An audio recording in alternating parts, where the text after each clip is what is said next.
Hi, welcome to my video on the review of transformations on a parabola. And as all my previous reviews, you can treat them as a quiz where you can get a total score. And you mark each question, add up the bottom of each of the pages on the bottom and get a total of 27.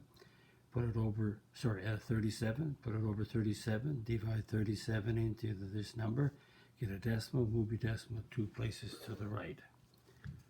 And this is the first page. We have 3 more to do a review on transformations on a parabola. Number 1, state the basic equation of a parabola. Complete the table of values and graph. The basic equation is y equals x squared for a parabola. These table of values are subbed in here. So x is 2, you get a 4. X is 1, you get a 1. 0 subbed in, you get a 0. Negative 1 squared is 1. Negative 2 squared is 4. And we graph 2 gives us a 4. 1 is a 1. 0 is 0. Negative 1, 1. Negative 1, 1. And negative 2, 4. Negative 2, 4. That's graphing those points. And we're graphing over the real numbers also. It's such that the set of x and y belongs to the real numbers r, if that's where we're doing a shading. And so you get 3 marks, 1 for the equation, 1 for the table, and 1 for the graph. Put your score out of 3. Number 2, in terms of the x values, A, when does the y values increase as the x values increase? So as the x values increase, as x moves to the right, x is increasing, the vertex is 0, 0. So as the values of x go to the right of 0, the y values are increasing. So that's when x is greater than 0. X is greater, or we can do a notation of bar 0, or not a square bar, and infinity. We can do that if we want to. Or we can do this. When does the y values increase as the x values decrease? So as the x values decrease, the y values are also increasing as the x values increase, and that's when x is less than 0. So we have a 0, and we're going to negative infinity. Start with 0. Again, there's no square bar graph. It's open, and we're going to negative infinity. So there's 2 marks, 1 for x greater than 0, 1 for x less than 0. If you want to note what I'm doing here, I expressed that in my inequalities in my previous unit in my channel. So give yourself 2 marks, 1 for each. And from number 2, state the vertex, and I did. The vertex is 0, 0. Vertex is the peak point where the parabola, notice here, the parabola, this part of the parabola here is, I'm going to draw a line, is a positive. It's going up to the right. And this part of the parabola here is, the curve is negative. It's going up to the left, or it's going down to the right. So that's the vertex point, where it changes from a positive slope to a negative slope, or a negative slope to a positive slope. The axis of symmetry is x equals 0. The axis of symmetry is a vertical line, straight down through the x coordinate, 0. Give yourself a mark for each. The mapping rule for reflection in the x-axis is x comma y.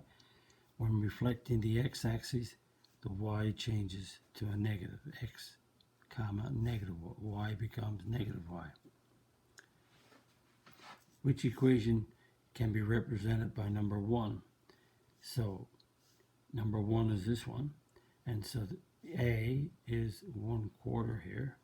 The a in this one is 2, and the a in this one is 6. So because this is narrow, the narrow one will be the bigger absolute value of a. So the answer is C. C is the correct answer. Because the larger the number, the higher the y value is going to be, so it's going to be narrower. So this is, and this one right here, the wider one, that would be 1/4, because the wider it is, the smaller the y value is going to be in height. Total of the page out of 9. Number 6. Which value of a in this equation would the parabola be the widest? So the widest one would be the smallest value of a. And the smallest value of a is 1/10. And the narrowest one would be the 4. And these would be in between. So this would be the narrowest. This would be the next narrowest. This would be the next. And this would be the last. In other words, if we go 4, 3, 1/2, and 1/10, this is the wider one, and this is the narrowest one, this is the widest one. The smaller a would make the parabola wider. So if you got 1/10, give yourself a mark. State the mapping rule for y equals bracket x minus 3 squared. So it's an x, y. Notice this is on the x minus 3, so it's an x plus 3 comma y, because it takes the x value. Just think of the vertex.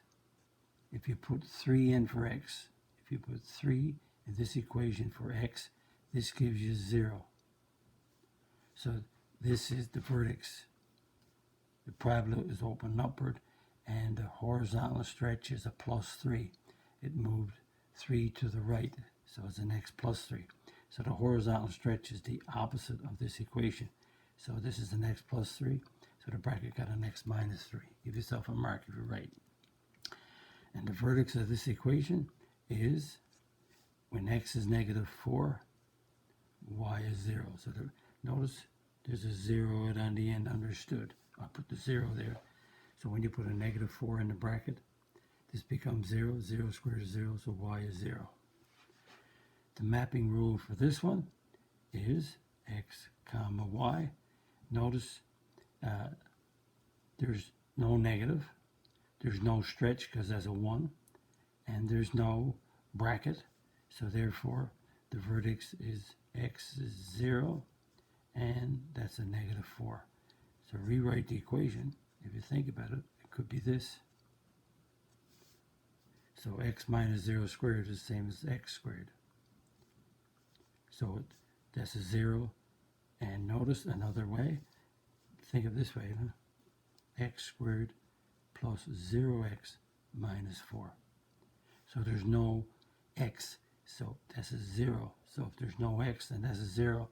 Then the x coordinate of your vertex is 0. Give yourself a mark if you wrote it. If you wrote your mapping rule down this way. I just doing some explanation. And what's the vertex of this one?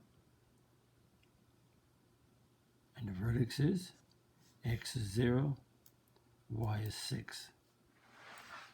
But when you put 0 in for x, you get y is 6. Notice there's no brackets, so it's 0. Give yourself a mark. The order of the transformations that I use is an R, an S, and a T. That's reflect, stretch, translate. And that's the way I do my transformations when I'm from the basic graph of y equals x squared. I obey. Is it reflected? I do a table of values. Is it stretched? I double the y values or whatever numbers there. And then I do a horizontal translation, then a vertical. Give yourself a mark. State the equation in this form for each. Reflected in the, if reflected in the x, we have a negative. We have no vertical stretch, so that's a 1. There's a 1 right there. So I'll put a 1 there. The horizontal stretch is 1, so it's an x minus 1 squared. And the vertical horizontal translation is 1, so it's x minus 1. Vertical translation is a minus 3. So the equation could be just like this. So that 1 is not necessary there. So horizontal translation is opposite, but the vertical translation is the same, and reflected is a negative. And in B, I don't have a reflection, so I have a y. I have a 4 for A, and I don't have it left or right, so that's just an x squared, and up 7 is a plus 7. So there's no bracket here because it's understood to be, think about it, it's understood to be 4x minus 0 squared plus 7. And x minus 0 squared is the same as x squared. Give yourself a mark. Reflected in the x makes it negative. There's no vertical stretch, it's only 1, and it's moved left 1. Left 1 is a minus 1, sorry, 2 left is a minus 2, so it's a plus 2 squared. And there's no up or down, so there's a 0 there. So there's the equation. And right here we got a 3 right, 4 down. So I have to do 3 right, 4 down. There's no reflection, so there's no negative. There's no vertical stretch. So I got 3 right, so it's an x minus 3. And 4 down is a minus 4. Give yourself a mark if you have that equation. Number 13, complete the chart for each equation. This equation, I want you to write in, is it reflected? No, because there's no negative. That's a positive. The vertical stretch is 4. The horizontal stretch is, I say stretch all the time. The horizontal translation is the opposite of this, which is 1. The vertical translation is a 2. And that makes the vertex 1, 2. Give yourself a mark for each of these correct out of 5. B, I have a negative, so it's a yes. Yes, because I have a negative. The vertical stretch is a half. The horizontal translation is a minus 3. Remember, it's the opposite to what's in a bracket. And outside is negative 6. So the vertical translation is minus 6. So the vertex is a negative 3, negative 6. Again, 5 marks out of 5. Total up your page out of 20. Let's continue. The last page. Remember, because it's a quiz, you pause your video and you work out the answers and press play back to see if you're right. A good way to check your work. Graph this over the real numbers. That means it's going to be shaded. The vertex on this one, the vertex is the opposite of negative 2 is 2 and can be 1. In other words, when you put a 2 in this bracket, the 2 for x gives you 0. 0 squared is 0. So when x is 2, y is 1. That's your vertex. You put your vertex in the middle of your table. And you got a 2, you go to the right, 3 and a 4. You go to the left, 1 and 0. And then you take your time and you plug each one of these in. If you plug a 3 in here, a 3 minus 2 squared plus 1. There's a 3. You work out the inside of your bracket first. You get a 1. 1 squared is 1. 1 plus 1 is 2. And so, if that's correct, this should be a 2. So check it out. Put a 1 in. And you should get a 2. 1 subtract 2 is negative 1 squared is 1. 1 plus 1 is 2. Now I'm going to put a 4 in. 4 minus 2 squared plus 1. Remember, you're obeying PEMDAS. You're doing the inside of your bracket first, which is your P. You're doing your exponent next, which is your E. And then you're adding. So you get 2. 4 minus 2 is 2. 2 squared is 4. 4 plus 1 is 5. So this one is a 5. If you want to plug it in, just check. So that's negative 2 squared. Negative 2 is a 4. 4 plus 1 is 5. Notice those y values are the same. And so the graph, the vertex, if you want to put the vertex in first, you get 2.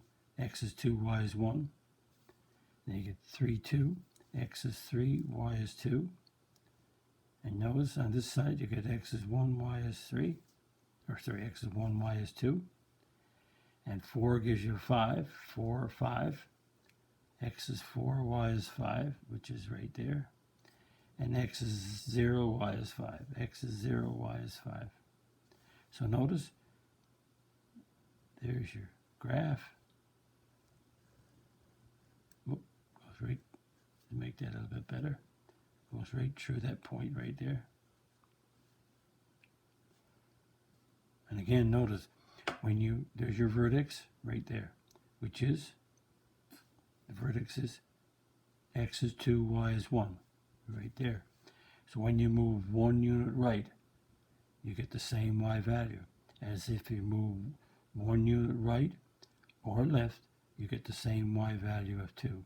When you move 2 units right or 2 units left, move out 2 units, just think of this way, move out 2, you move up to 5. You move 2 to the left, you move up to a 5. You move 1 unit, you move up to the 1.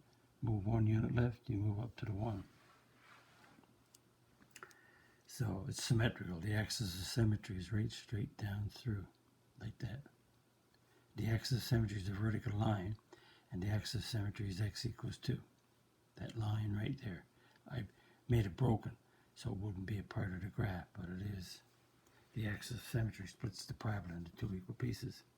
Find the equation from this graph now. Well, the equation is, let's see. First of all, is it turned over? See, this is positive. See, that's a positive 1 right here. So it's going up. But if it's going down, it's going to be a negative. So, negative because it's opening down. Now the stretch is, if I move 1 unit, so notice 1 unit right there. If I move 1 unit to the right, so the vertex here is 1, 1, 2, 3, 4, 5. The vertex is 1, 6. So when I move 1 unit to the right, when I count up what I'm moving here, so that's a 1, 2, 3. So that means my vertical stretch is 3. When you move 1 unit right, count 1, 2, 3. Or you move 1 unit left, count 1, 2, 3. If you move 1 right or 1 left, then this distance here is your vertical stretch of 3. And your vertex is x is 1, so that means it's x minus 1. And the y is 6, so it's a plus 6. Remember, it's the opposite. Opposite of this 1 is negative 1, but the y is the same. When you put a 1 in this equation for x, this becomes a 0. 0 squared is a 0. Negative 3 times 0 is 0. And 0 plus 6 is 6. And I forgot to do the marking on this. And the marking is, if you picked up your vertex, you got a mark. If you did your table of values, you got a mark. And if you graphed it, you got 2 marks, 4 altogether. And in this one, if you got a negative, you got a mark. If you got your vertical stretch of 3, you got a mark. If you got x minus 1, you got a mark. And if you got a 6, you got a mark. 4 altogether. Total of your page, and you got a mark of 8. Total of all the pages, and you got them all done. The total of all the pages. Then you put your mark over 37. Divide your 37 into your numerator. Get a decimal. Move it 2 places to the right for your percent. And hope your review on your transformations went well. And if you like my video, click the like button, subscribe button, notification bell, and visit my math website, www.mathfullyexplained.com, to find more information about me, my videos, and the content that's on my YouTube channel. Thank you very much for viewing my video. Bye-bye.